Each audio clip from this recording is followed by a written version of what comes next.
Hello, ladies and gentlemen. Thank you so much, colleagues, for coming into this presentation on embedding and assessing compassion in the university curriculum. I'm Theo Gilbert from the University of Hertfordshire, and I'd like to thank the Society for Education Studies and the university's CCARE fund for supporting this research, which I have great pleasure in exploring with you, if I may, with some ideas as well, at the fourth European Conference on Education at the International Academic Forum. Let's make a start. Thank you again. I'd like to suggest, first of all, as I go through this talk, thinking about the usefulness of the concept of compassion, which I will define in a minute, for seminars and tutorials, because seminars and tutorials, in terms of small group discussions, that is, are ubiquitous, very frequent phenomena around the world in universities everywhere, and so they are part of millions of university experiences for students every day. The difficulty is that they are missing out, in part, on their potential to build interculturalism.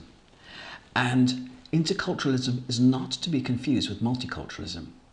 Multiculturalism, and I'm referring here largely to the work of Ted Cantle, about whom I'll talk a little more. I will give a link to him. Multiculturalism is a model that was much favoured by the UK government for some years in terms of a way to integrate people in wider social contexts by focusing on protecting the rights of minority groups, so channeling to them much needed resources and so on. And it was very well meant, it was well meaning, but over the years we have seen that the noble intentions there have led to the situation in which we have plural communities in Britain living in parallel. They are living side by side, not connected and not integrated. So they see their fates in some ways as entirely separate from those of their neighbouring communities. For more on that, please do have a look at this link on the very valuable work of Professor Ted Cantle. He was commissioned by the British government to investigate and write a report on disturbances that arose from multiculturalism and the difficulties that has led to. And his report is very interesting, and he concludes that interculturalism is a more mature and feasible step on the way to building collaborative and integrated societies. Why? Well, because interculturalism attends to the positive interactions of diverse, complex human individuals, not groups. In other words, individuals are not defined by being of this ethnic minority or that religious group or this type of occupation. So it's about human individuals acting and living together in collaboration. And that means that multiple cultures that we are part of and represent every day, cultures can and should be entered and exited freely by individuals in mobile and dynamic processes. And these processes are not recognized or attended to in the more limited model of multiculturalism, and that leads to problems. Here are some of those problems for our students. Let's start with the National Union of Students, which surveyed 938 black students who, in their definition, were British black students of Caribbean or African descent, British black students, and were ethnic minority British students and international students. So those three are referred to when the National Union of Students refers to black students, and it was found these students were less likely to be satisfied with their educational experience and less likely to attain first-class degrees in comparison to their white peers. Now that is strange because As Burke and Nichols 2007 discovered, there were no good reasons for that students could be entering university, including Russell Group universities in the UK, with just the same or better qualifications behind them than their white peers. And yet they were not getting the same first-class degrees, even though they were just as hardworking and just as motivated. And the NUS, in their survey, found that 23% of these black students were describing their experience as cliquey, 17% as isolating, 8% as hostile, and respondents were often speaking of alienation and exclusion. And in this discussion of compassion, which we will define in a moment, there is a link to a lot of literature that says, under these circumstances, how are a student's critical thinking and cognitive capacities to be focused on academic achievement when the brain is actually being drained into social defense mechanisms? For more on that, look at Cozzolino 2013 and Paul Gilbert 2009. If you want to have a look more into this report, please do have a look at the link below. My question is this, though. If that is the case for BME students, what is happening to lesbian, gay, bisexual and transgender students? What's happening to international students, on which, incidentally, there is a very separate body of literature in which it is suggested that they are often bullied by white students, and that the institution empowers white local students to do this.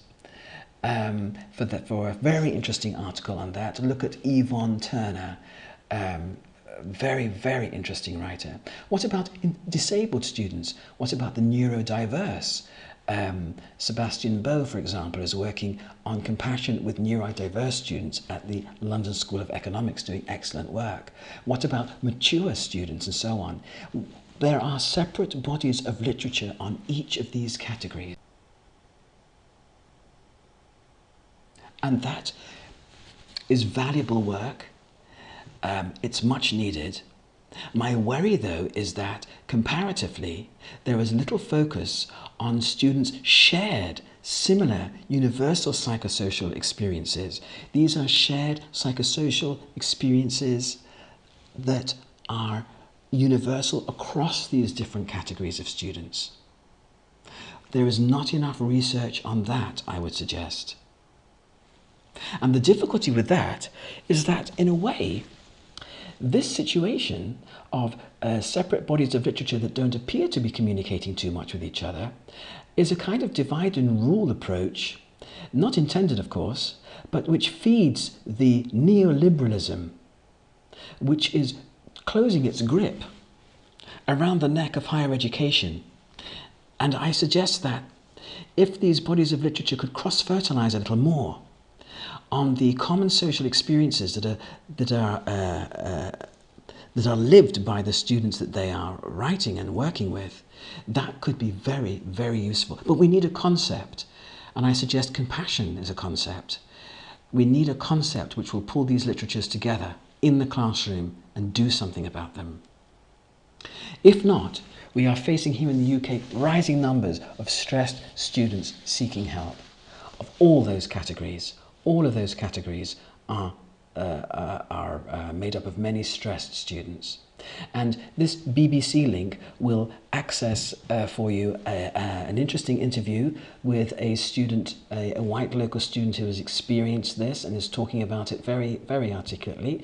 And also there is a short interview, a video clip you'll see with Sir Anthony Selden, who is Vice-Chancellor of Buckinghamshire University, and who suggests that in terms of the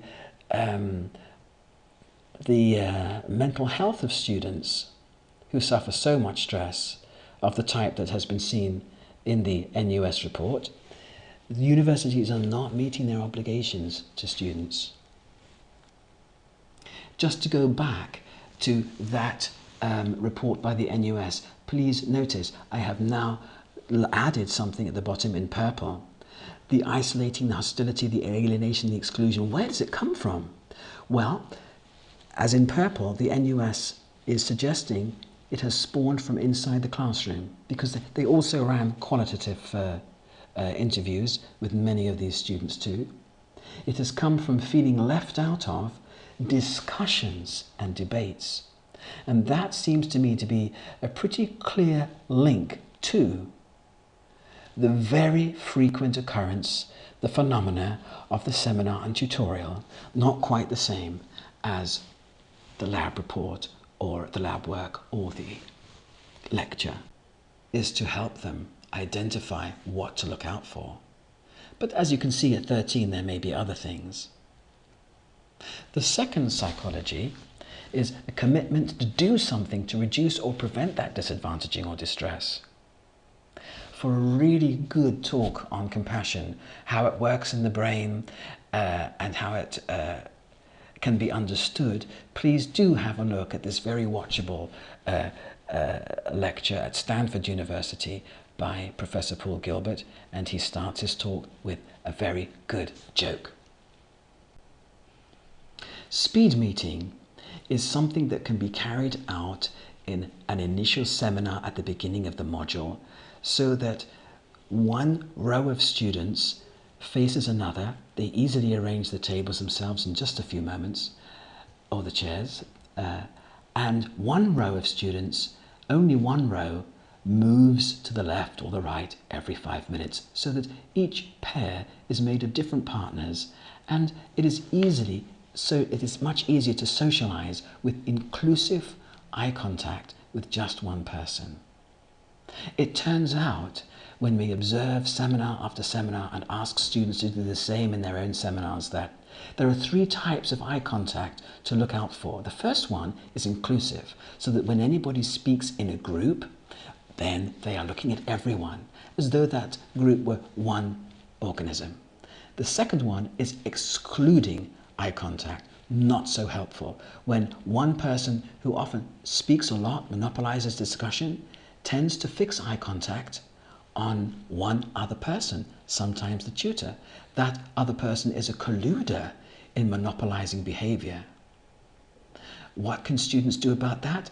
The colluder can gently break eye contact with the monopolizer and direct that person's eye contact to the rest of the group, bringing them back to a recognition that everyone would like to take part, to be spoken to, and to participate.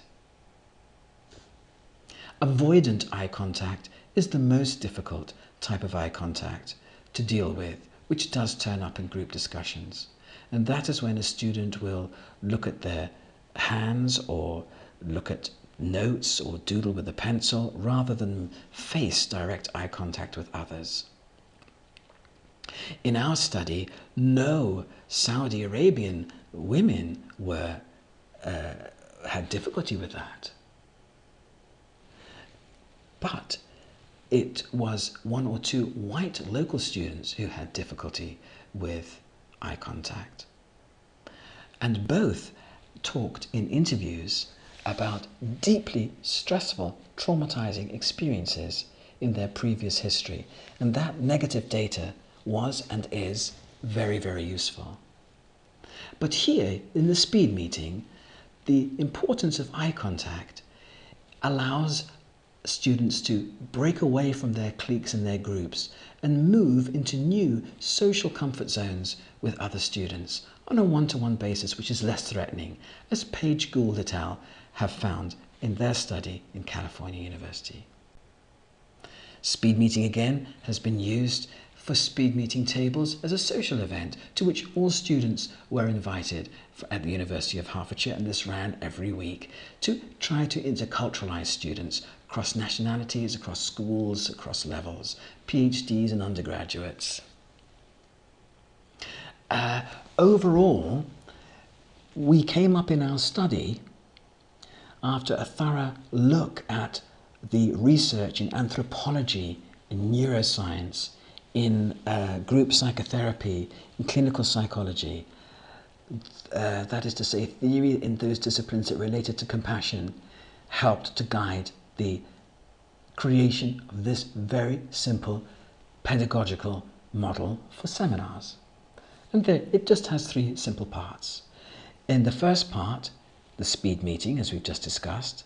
Second, what is compassion, which we've just looked at. Small group and whole group consensus on what to look out for. We've looked at that list of what students had put together over those two studies. And then how to address it compassionately.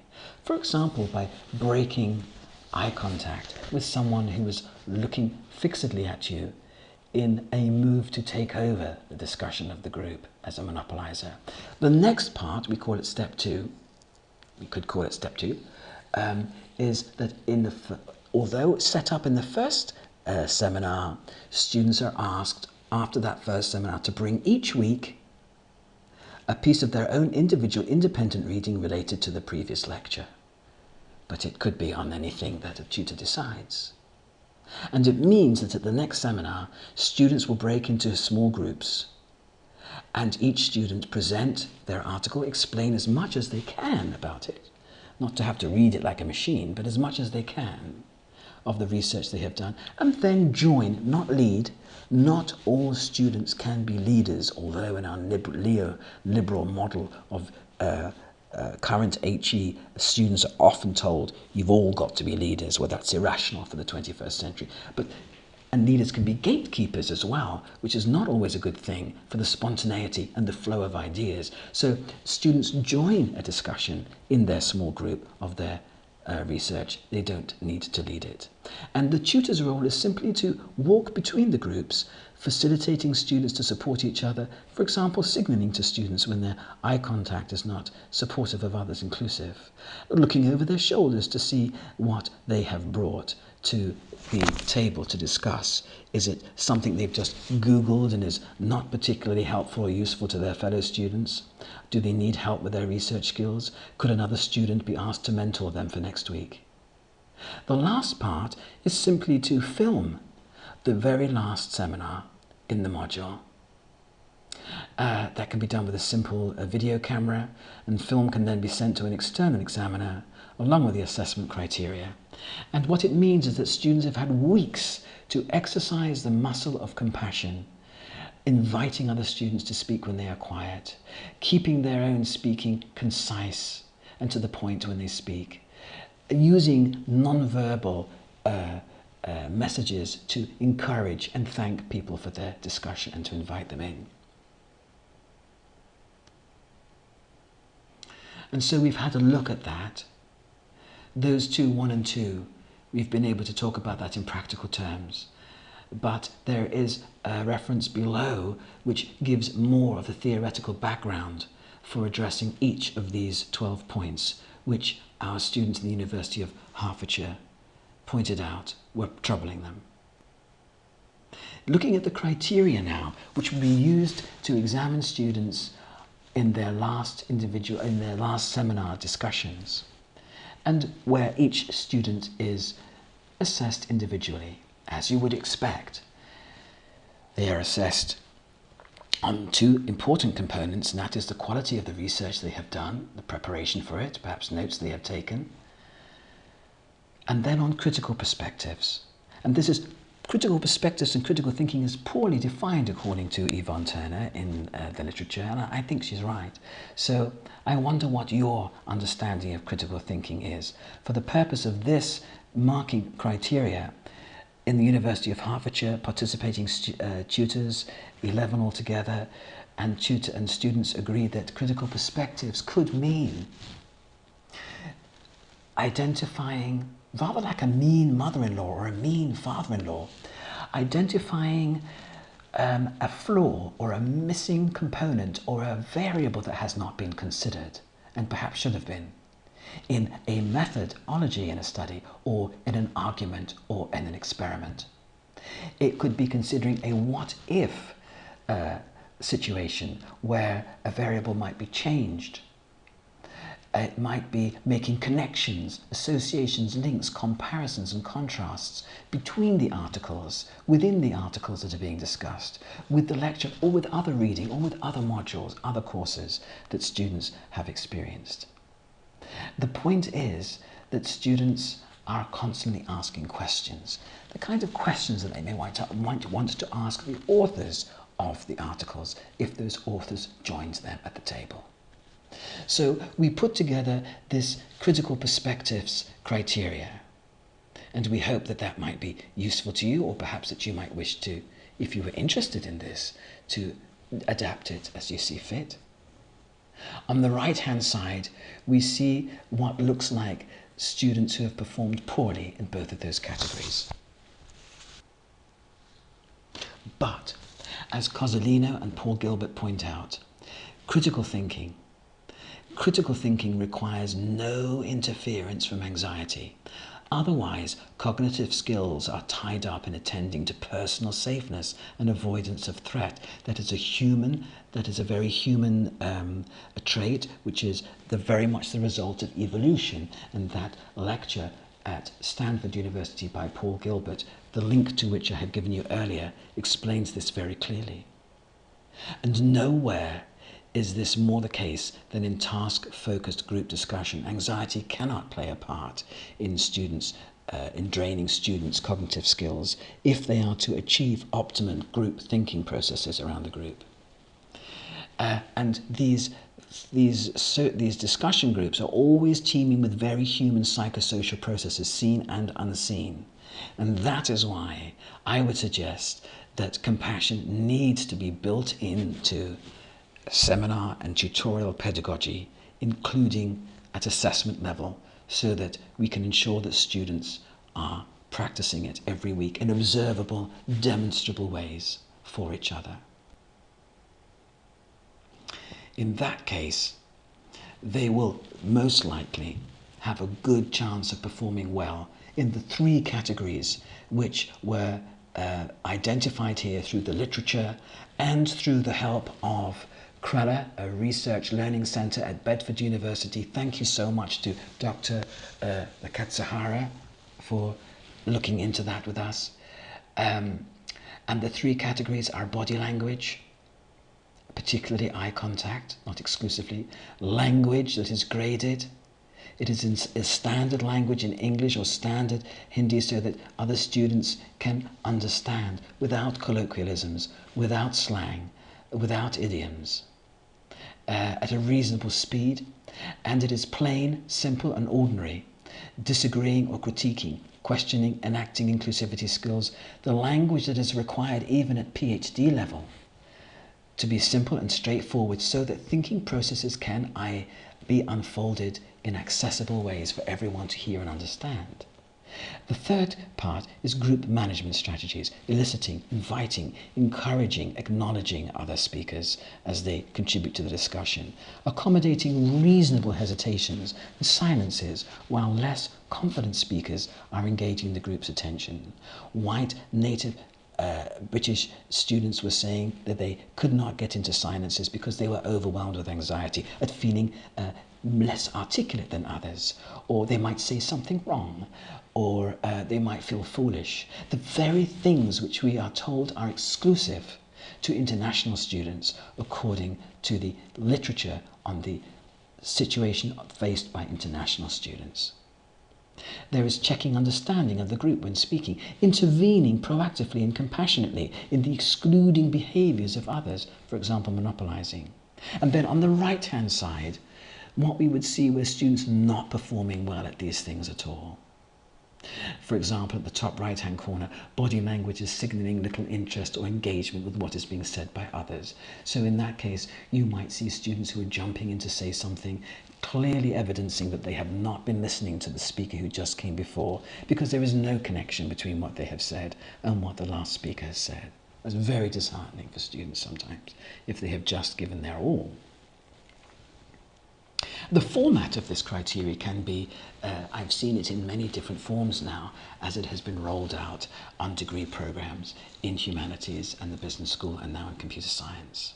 And according to what the subject and program tutors and the subject groups require. It's very useful at this point to offer you some qualitative findings that are typical of what came up in the data from initially 34 interviews and focus group students, and now more that is coming through surveys conducted in the School of Computer Science. Let's start with humanities first, and a postgraduate student. We're looking now at what the data says students were actually doing and thinking about how they were going to put people at ease, to make social connections, to interculturalize themselves with each other, so that they could then think optimally in critical ways. So this white local postgraduate student said, I often used to get quite annoyed when we got people who were so shy that they wouldn't talk, and you realize, well, no, we're also responsible for making sure other people have things to say and want to talk. Italics there are for those words that were stressed on tape when the interviews were recorded and students were making efforts to emphasize those words. This is from a local ethnic minority male, leaving the humanities now. Again, very typical of what came up. A business undergraduate now. He says, I felt not as one person, but I felt as a person within an entity, and the entity was my group. I felt that I was part of the group. I didn't feel like an individual at that point. It didn't make me feel like I'm focused on it. He's referring to the topic. It made me feel like we're all focused on it. And that suggests that there is a movement towards interculturalism happening in the seminar room. It is not the same as multiculturalism, and students were required to mix with other students every week, not stay in their cliques. And this is an account of a student of his exam seminar, when students apparently relying on each other were not fazed, they said, by the film being taken of them. They'd had time to practice. This was a particularly nervous student, actually, and that is why this data has been offered to you. A local ethnic minority female in the business school. When I go into seminars, I think she meant I found any other Muslim people there. Most of the others, I'm probably not going to talk to them, to be honest. So I was thinking, she's thinking about the compassion-focused pedagogy seminars, which she joined a little late after a couple of absences. I was thinking, oh my God, what if no one talks to me? But as soon as I got into the group, I was fine. I did the research. It's not set reading, which students will often skip out of. I did the research, so I was really lucky. We just got into the discussion and took it from there. It flowed really well. And in a lot of data from students, there was talk of flow, zone, natural. Going now into computer science, where the new part of the study has begun with 300 students, I was worried, being the oldest person and the only non-native English person, but the other students in the group made me feel like an equal. Having 10 years of working experience with many people from different cultures and backgrounds, I never found it as smooth as this time. Outside of university, we're still hanging out together as a mature international male. Again, these students have been exposed to compassionate, focused pedagogy, explicitly explaining to them what to look out for, what they can do about it according to the literature, and asking them for their input. Many adaptations have been made to those strategies by students. It was not possible to keep it prescriptive, and that's very good. And a lot of data has been collected on what students can do and seem to want to do to help each other once they are given the legitimation of permission to do so. A computer science student, now an undergraduate, concluded, it would seem to me almost inhuman to let someone fail or do badly in their studies, to let someone else fail due to having trouble with something that I myself knew or understood. So I tried to always share my ideas with and teach other members of my group. If one person is not functioning in the group isn't going to perform as well as it can. And so, to me, this data makes sense, but it is typical of many others that these computer scientists are now offering us. And again, in computer science, this issue of eye contact, the importance of eye contact, as has been discovered by computer scientists elsewhere, Vertiger et al. 2003, 2002, discovering through tracking eye gaze the importance of eye contact for group participation, number one, and quality of decision-making processes, number two, in video conferencing groups. So this student confirming that that research, confirming what fellow students in humanities in the business school were saying about their seminars, their compassion-focused seminars. I most liked when team members gave me eye contact when I spoke. I felt more confident, and inclusive eye contact, where you look at everyone in the group when you speak, as the whole group was just one person. So that interconnectivity allows that qualitative data that allows people to consider themselves a group, allows this kind of data, which is even, well, just as interesting, to come forward. I challenged team members' ideas, even if I agreed with them. This is an undergraduate student talking in computer science again.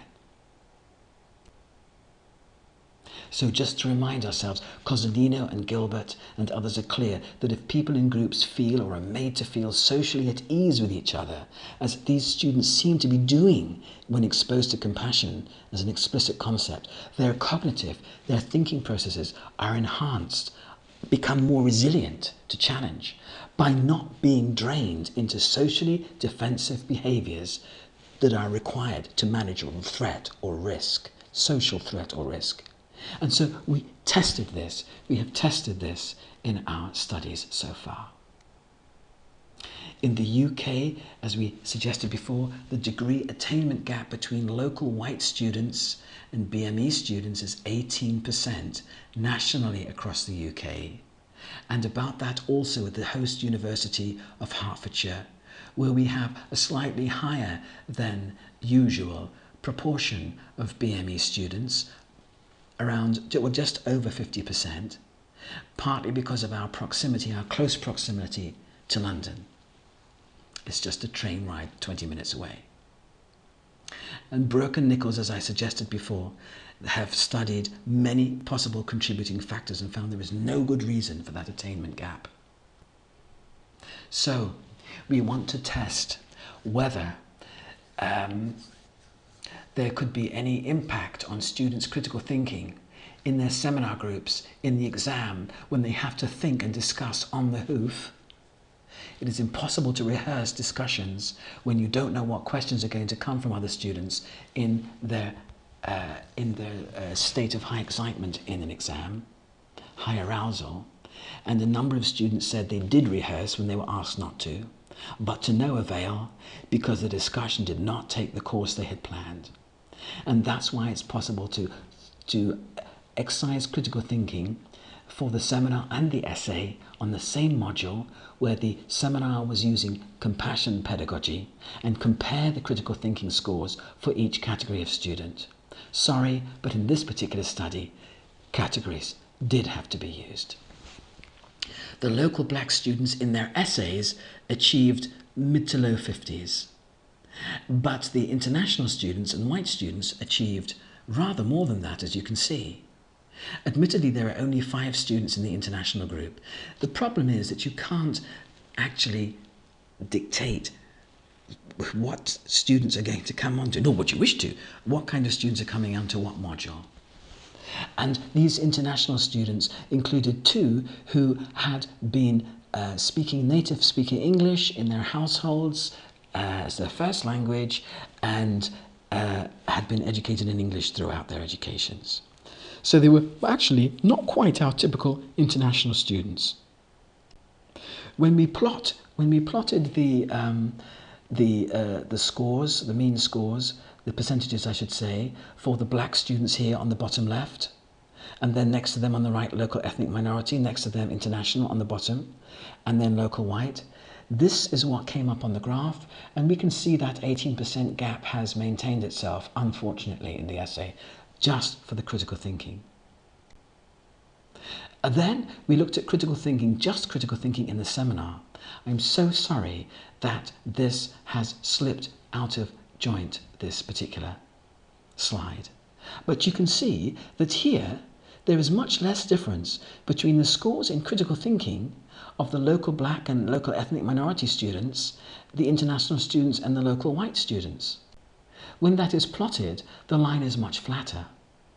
And when both lines are plotted together, we can see that critical thinking in the essay is quite different from critical thinking scores in the seminar.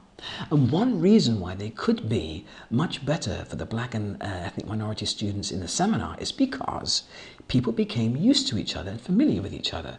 They didn't need the compassion, you might suggest, because as they became familiar with each other over the weeks, they were more likely to feel more comfortable, and that enhanced their critical thinking.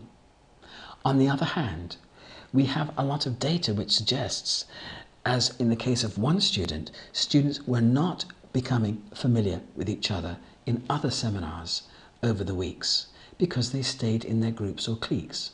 So, for example, in this particular group of 38 students that you see studied here, a student said that she was very good friends with 2 students now at the end of the compassion focused module, and she was going to open a business with them.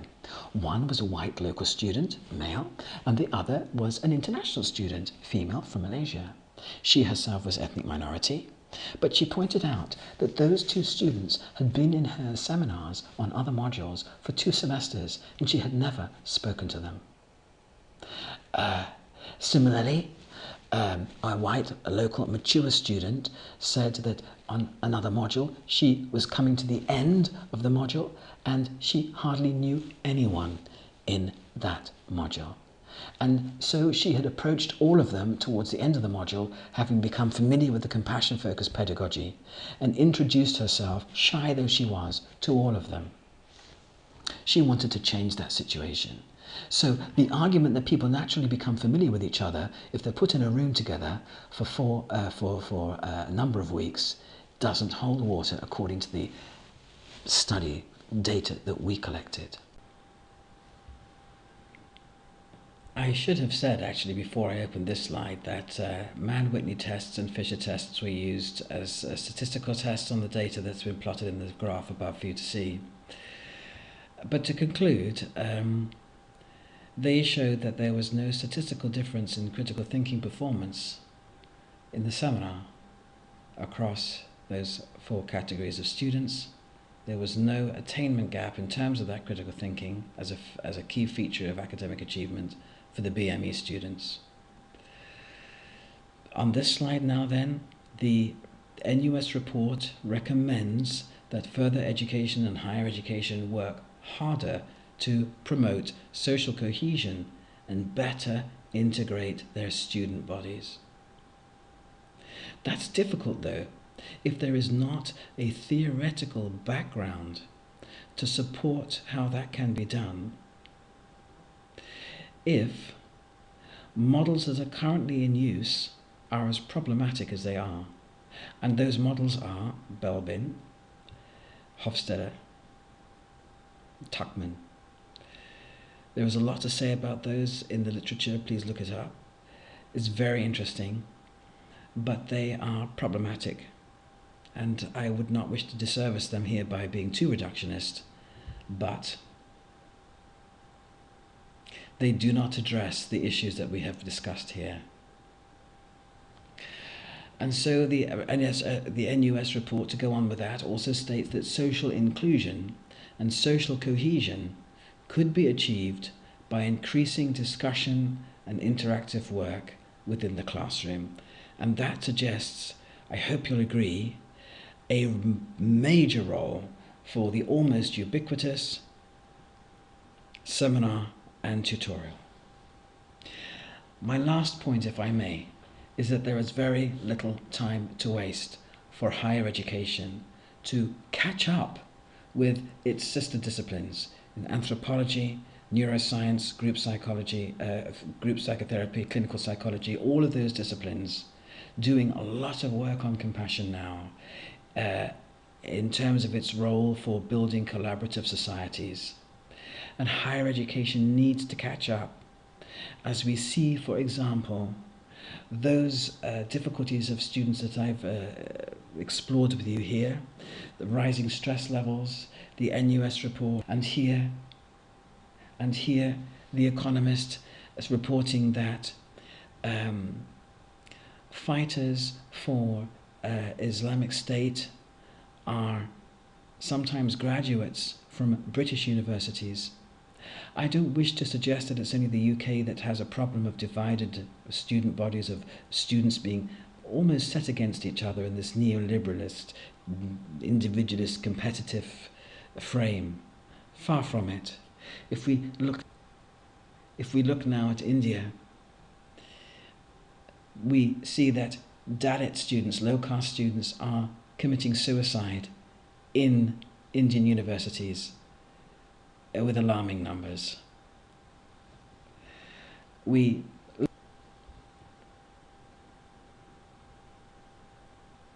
Far from India and looking west from the UK and the USA, 142 school shootings since the Sandy Hook tragedy. College campuses, 23 college campus shootings in the first 10 months of 2015 alone.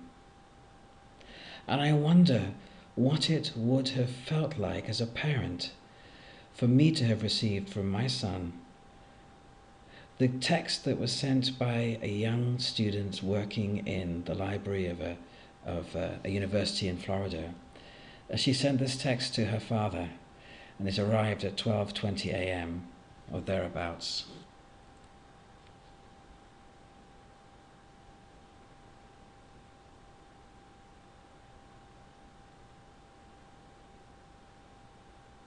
The man she refers to was an ex-student. He opened fire with tragic consequences. My point is that students everywhere, socially and intellectually, cannot wait any longer to be rescued, cannot wait any longer for higher education to catch up with, or at least acknowledge, the enormous amount of work which is being done on compassion in sister disciplines, anthropology, neuroscience, and so on. But we can do something from the ground up. We can give students permission to rescue the situation themselves. There are the means to do it.